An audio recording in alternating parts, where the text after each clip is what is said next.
যদি Islamist, rightist, দেশপ্রেমিক সকল ঘরানার পলিটিক্যাল, নন পলিটিক্যাল পার্টি এক মঞ্চে এসে দেশের স্বাধীনতা রক্ষায় ঐক্যবদ্ধ হতে না পারে, আমি নিশ্চিত বলতে পারি বাংলাদেশের স্বাধীনতা অচিরেই বিপন্ন হতে পারে। আপনারা লক্ষ্য করেছেন এ সরকার এখন ক্ষমতায় বসেছে, প্রায় 10 মাসে একটি সংস্কারও তারা করতে পারেনি। আপনারা দেখেছেন 70,000 কোটি টাকার উপরে রাজস্ব ঘাটতি। এলজিআরডি মন্ত্রী কোন একটি সিটি কর্পোরেশনে ফাংশন চালু করতে পারেনি। যোগাযোগ মন্ত্রী যোগাযোগ ব্যবস্থার উন্নয়ন করতে পারেনি। বাণিজ্য মন্ত্রী দ্রব্যমূল্যের দাম নিয়ন্ত্রণ করতে পারেনি। স্বরাষ্ট্র মন্ত্রণালয় আইন শৃঙ্খলা ঠিক করতে পারেনি। মৌলিক কাজগুলো বাদ দিয়ে করিডোর ইস্যু কেন আসে?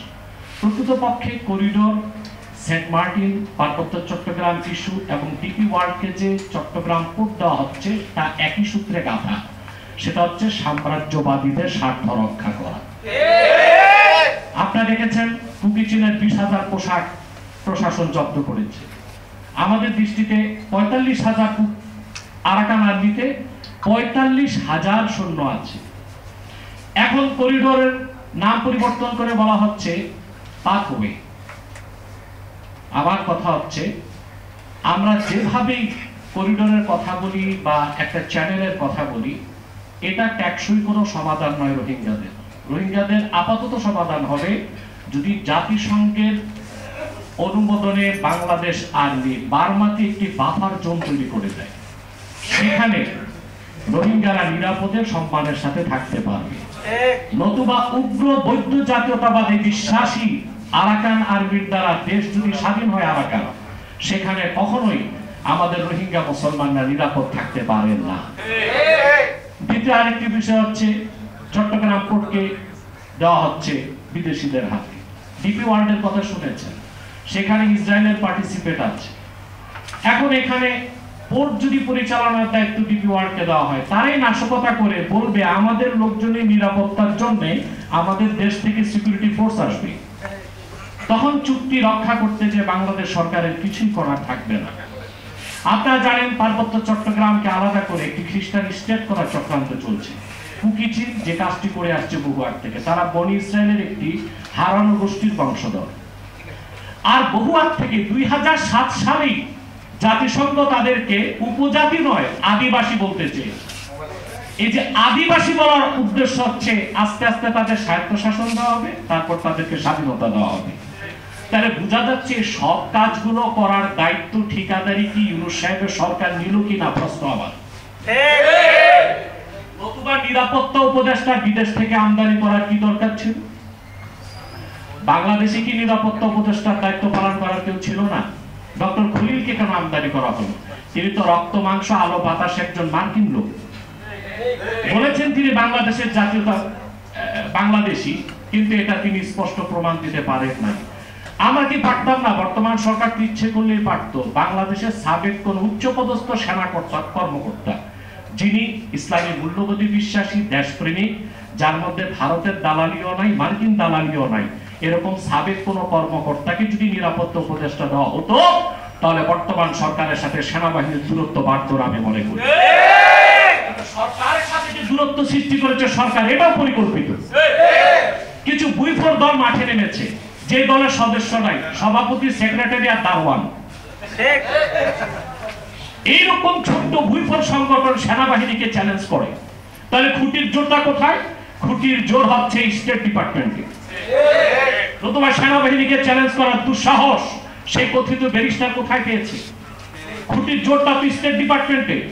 আমরা স্পষ্ট সেনাবাহিনীকে বলছি, ইসলামের সুমহান স্বার্থ রক্ষায়, মুসলমানদের মৌলিক দাবিগুলো আদায়ে আর বাংলাদেশের স্বাধীনতা রক্ষায় যদি আপনারা অতন্ত্র প্রহরীর ভূমিকায় মাঠে নামেন, কোটি কোটি মুসলমান আপনাদের সাথে কাঁধে কাঁধ মিলিয়ে একাত্মতা ঘোষণা, আপনারা বিচলিত হবেন না। তবে ইসলামের স্বার্থের বিরুদ্ধে কিছু হতে পারবে না। মুসলমানদের মৌলিক দাবিগুলো আদায়ে কোনো বাধা দেওয়া যাবে না। বাংলাদেশের স্বাধীনতা অক্ষুণ্ণ সমুন্নত রাখার ক্ষেত্রে কোনো আপোষ করা যাবে না। মার্কিন আগ্রাসনের বিরুদ্ধে কথা বললে ট্যাগিং করা হয়, এটা ফেসিবাদের দোষর, এটা ভারতের রয়্যাল এজেন্ট। কি নির্লজ্জ! আমাদের চরিত্রের কতটা অবনতি ঘটেছে। যাকে থাকে আপনি ভারতের এজেন্ট বানিয়ে দিচ্ছেন। 5ই আগস্ট যদি সেনাবাহিনী ছাত্র জনতার আন্দোলনের সাথে একাত্মতা ঘোষণা না করত, অভ্যুত্থান সম্ভব হতো না।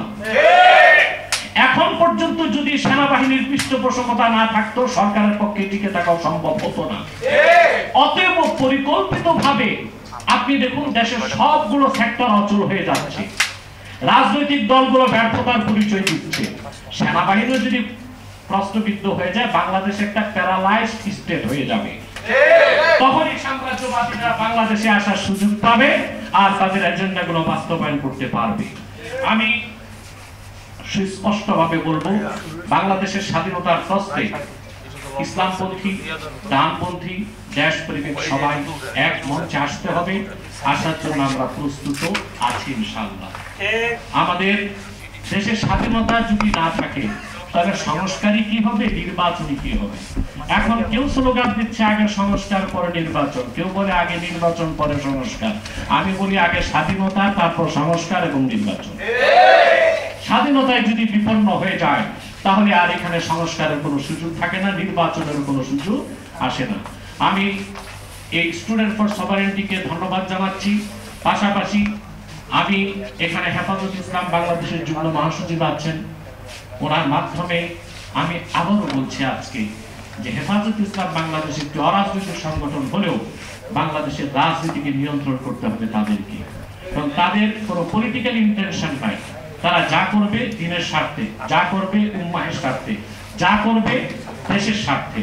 এবং অন্য যারা আছে ইসলামপন্থী, দেশপ্রেমিক, ডানপন্থী, সকলকে অন্ধভাবে বর্তমান সরকারকে সমর্থন না করে গঠনমূলক সমালোচনার মাধ্যমে দেশ বিরোধী যে কোনো সিদ্ধান্ত গ্রহণে সরকারকে বাধা দিতে হবে। আমি একটি কথা বলে বিদায় নিচ্ছি, বাংলাদেশে ভারত পন্থাও চলবে না, পাকিস্তান পন্থাও চলবে না, মার্কিন পন্থাও চলবে না। আরেকটি কথা বলছি, ভারতের দালালি যারা করবে তাদেরকে নির্বাসিত করতে হবে, সাম্রাজ্যবাদীর দালালদেরকে নির্বাসিত করতে হবে। ইসলামী মূল্যবোধে বিশ্বাসী, দেশপ্রেমিক যারা, ওইসব যোগ্য নেতৃত্বের হাতে বাংলাদেশের নিয়ন্ত্রণ আমরা তুলে দেব।